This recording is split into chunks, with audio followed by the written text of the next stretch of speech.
In Australia, there are a number of important documents that underpin how we conduct infection prevention and control activities. And these documents are updated from time to time. So the NHMRC, the National Health and Medical Research Council, brought out some guidelines in 2010 and updated those in 2019.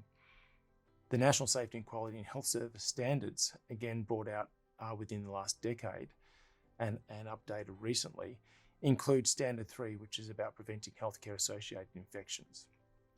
There's a raft of state legislation which influences how we operationalise these national standards. And then there's research that we do to support our practice or investigate or explore our practice to improve our ability to perform infection prevention and control activities. And one of those pieces of research was an article that was released in the Australasian Journal of Paramedicine in 2022. That journal is now called the Paramedicine Journal. And it looked at how to maintain aseptic technique in paramedic practice. It was a consensus-based type of research, and we'll be using that to underpin the procedural advice at the back end of this presentation. In Australia, important to understand, there is no contextualised national document for paramedicine for infection prevention and control. So each service or organisation has to produce their own documents about how they will conduct infection prevention and control within their organisation or activity. I'm sure everyone's heard of resistance and microbiotic resistance in microorganisms, such as MRSA. Resistance in microorganisms is when a population of organisms is exposed to an antibiotic and a certain percentage of those microorganisms survive. These then multiply up and introduce a group of resistant organisms to particular antibiotics. And these become a problem in healthcare when infections arise by these organisms because we run out of antibiotics to treat those organisms with. Microorganisms also have other tricks in their arsenal to help them survive. Microorganisms can gene swap, so strains not exposed to an antibiotic can become resistant. And this was discovered in Western Australia when community-acquired MRSA was discovered to share genes with hospital-acquired MRSA, and there were two very different pools of organisms involved in those infections. Knowing that, it makes managing infections and prevention of those infections more difficult. The other trick that microorganisms have is that they can, what was contained in an animal reservoir, so within an animal population such as bats or horses, etc., can become a problem for humans. So they can, what was not transmissible between the animal population and humans can evolve into something that does transmit. In this case, we've had a very recent obvious one with COVID-19, SARS-CoV-2, initially only contained in a animal population in bats, but then became spreadable and transmissible amongst humans. And so this underpins, I guess, why our infection prevention and control efforts need to be sound to prevent the spread of pathogens to humans. So transmission of pathogens to humans that cause infections can be costly, both socially and financially.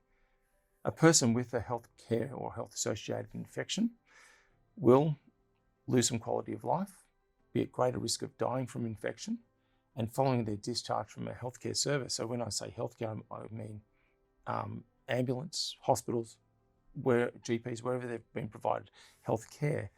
Once they're discharged back into the community, those patients are more likely to use healthcare resources more intensively if they have a healthcare associated infection.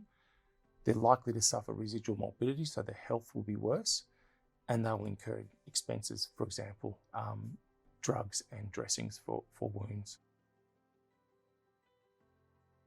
Studies have shown that there are problematic behaviours in emergency primary health care that interfere with maintaining asepsis. And the big ones for those is hand hygiene is often not done at appropriate moments. The use of gloves interferes with hand hygiene. For example, people that wear gloves for a whole case, not just at appropriate moments within cases, and we'll talk about that a little bit later. Environmental hygiene, so the cleanliness of the healthcare environment. So maintaining a clean environment lowers the bioburden for which pathogens use as an energy source within the environment. Aseptic non-touch technique, people's technical skills and using appropriate techniques for the healthcare environment may require improving in paramedicine. Clinical governance is another one. How do you document and audit non-compliance with aseptic technique? This is why it's important to think about your practice, because behaviour of the individual is a major contributing factor to the transmission of pathogens to a patient from healthcare worker or from the environment. So we have to be mindful of our practice and mindful that we're sticking to the principles of aseptic technique. The NHMRC guidelines document the framework for infection prevention and control. It's set out into 3 sections really. The standard precautions, which most people will be aware of, and these include our approach we take with every patient encounter, and they include hand hygiene, aseptic non-touch technique, environmental management, which means really environmental cleanliness, and waste management within that environment, personal protective equipment, so PPE, how we use that and what types of PPE we use at different times, sharp safety, so managing our sharps, particularly ones that have been used, and again, waste management streams are important considerations under standard precautions.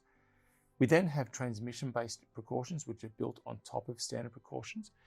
And these come into play when we either know a person is carrying pathogens or has a transmissible infection, or come into play if we suspect someone has something that's transmissible. And these are broken down into 3 areas: contact precautions, droplet precautions, and airborne precautions. Now, I won't go into each one of those, but suffice to say, they rely on use of PPE, so different use of personal protective equipment such as gowns and things, and face masks and eyewear, etc. Perhaps use of single rooms or cohorting, so you wouldn't transport someone with a raging chest infection with someone that was immunocompromised in the back of the same ambulance, nor would they be cohorted in an emergency department or hospital room together. Enhanced cleaning, so after a contact with someone with VRE, there might be a cleaning procedure for an ambulance that should be done after the end of that case. Restricted transfer of particular people, and rostering of immune healthcare workers against disease. So if you're transporting someone with chickenpox or shingles, making sure that your paramedic or healthcare worker is immunised against that transmissible disease.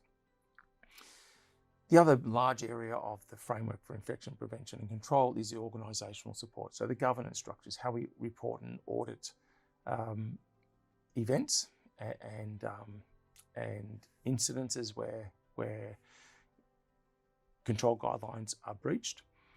Staff health and immunisation, so keeping a staff healthy and immunised against transmissible diseases. Staff education, educating a staff how to perform particular techniques in an aseptic way, how educating staff about hand hygiene, glove use, cleaning, etc. And the other large important one under organisational support is designing or incorporating infection control into the planning of facility design and maintenance. So in ambulances, designing out all the nooks and crannies that collect bioburden, dirt and other dust particles and things that can harbour microorganisms.